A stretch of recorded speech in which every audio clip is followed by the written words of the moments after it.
নমস্কার বন্ধুরা, আমি সঞ্জিত সরকার আর তোমরা দেখছো জ্ঞান স্রোত। আজকের এই ভিডিওটি গুরুত্বপূর্ণ হতে চলেছে। গৌড়বঙ্গ বিশ্ববিদ্যালয় বিএ প্রথম বর্ষ দ্বিতীয় সেমিস্টার অর্থাৎ ইউজিভি, বিএ ফার্স্ট ইয়ার সেকেন্ড সেমিস্টারের যে সকল ছাত্রছাত্রীদের সোসিওলজি অর্থাৎ সমাজবিদ্যা বিষয়টি মাইনরে রয়েছে তাদের জন্য আজকের এই ভিডিওটি কিন্তু অত্যন্ত গুরুত্বপূর্ণ। আসন্ন পরীক্ষায় এই সাজেশনে আমি তোমাদের সামনে মান 10 এবং 2-এর গুরুত্বপূর্ণ প্রশ্নগুলো শেয়ার করছি।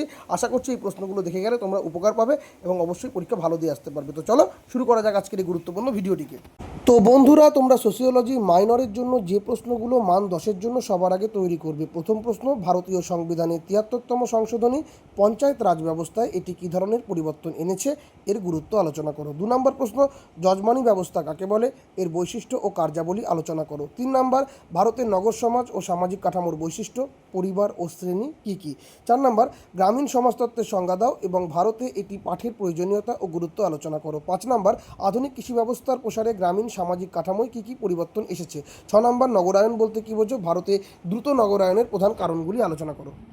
7 নম্বর প্রশ্ন, নগর সমাজতত্ত্বের সংজ্ঞা দাও, এর প্রকৃতি, পরিধি ও গুরুত্ব আলোচনা করো। 8 নম্বর, নগর বস্তি সৃষ্টির কারণগুলো কী কী এবং বস্তি এলাকায় প্রধান সামাজিক সমস্যাগুলি কী। 9 নম্বর, গ্রামীণ অর্থনীতিতে যজমানি ব্যবস্থার ভূমিকা ও বর্তমান সময়ে এর প্রাসঙ্গিকতা বিশ্লেষণ করো। 10 নম্বর, নগরায়নের ফলে ভারতীয় সমাজে কী কী ইতিবাচক ও নেতিবাচক প্রভাব পড়েছে। 11 নম্বর, ভারতে গ্রামীণ সমাজ ও যৌথ পরিবার ব্যবস্থার প্রধান বৈশিষ্ট্য ও কার্যাবলী আলোচনা করো। 12 নম্বর, নগর সমাজে জাতিভেদ প্রথার অস্তিত্ব ও এর রূপান্তরের প্রক্রিয়াটি বিশ্লেষণ করো। 2 নম্বরের জন্য যে প্রশ্নগুলো তোমরা রেডি করবে, যজমান ও কামিন কারা, নগর সহিংসতা বলতে কী বোঝায়, ভারতের গ্রামীণ অর্থনীতির 2টি প্রধান বৈশিষ্ট্য লেখো, নগরায়ন কাকে বলে, নগর সমাজতত্ত্ব বলতে কী বোঝায়, নগর বস্তি বলতে কী বোঝায়, গ্রামীণ সমাজতত্ত্বের জনক কাকে বলা হয়। 8 নম্বর প্রশ্ন, নগর ও শহরের মধ্যে প্রধান পার্থক্য কী। 9 নম্বর প্রশ্ন, ভারতের ত্রিস্তর বিশিষ্ট পঞ্চায়েত রাজ ব্যবস্থার স্তর 3টি কী কী। 10 নম্বর, সবুজ বিপ্লব বলতে কী বোঝায়। 11 নম্বর, আরবানাইজেশন এবং আরবানাইজেশনের মধ্যে পার্থক্য, মানে নগরায়ন এবং নগরায়নের মধ্যে পার্থক্য। হ্যাঁ, তো এখানে যজমানি ব্যবস্থা বলতে কী বোঝায়, ঔপনিবেশিক নগর কেন্দ্র বলতে কী বোঝায়।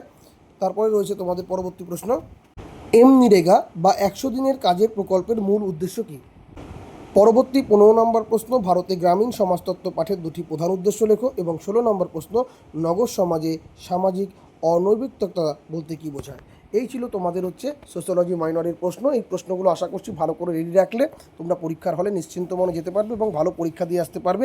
যারা যারা পরবর্তী সেমিস্টারে আমার কাছে অনলাইন বা অফলাইনে টিউশন করতে চাও বা প্রিন্টেড পিডিএফ পেড নোট সংগ্রহ করতে চাও, তারা হোয়াটসঅ্যাপ করতে পারো 7384384758 নম্বরে। ভিডিওটি ভালো লেগে থাকলে অবশ্যই লাইক করো, কমেন্ট করে তোমরা তোমাদের মতামত জানিও, বন্ধুদের মধ্যে শেয়ার করো। চ্যানেলে প্রথম হয়ে থাকলে অবশ্যই সাবস্ক্রাইব করে পাশে দেওয়া নোটিফিকেশন বেল আইকনটি ক্লিক করে রেখো পরবর্তী আপডেট পাওয়ার জন্য। আর ভিডিওটি তোমরা যদি ইনস্টাগ্রাম বা ফেসবুক পেজে দেখে থাকো অবশ্যই পেজটিকে ফলো করে দিও। সকলে খুব ভালো থেকো, তোমাদের পরীক্ষার জন্য রইল বেস্ট অফ লাক।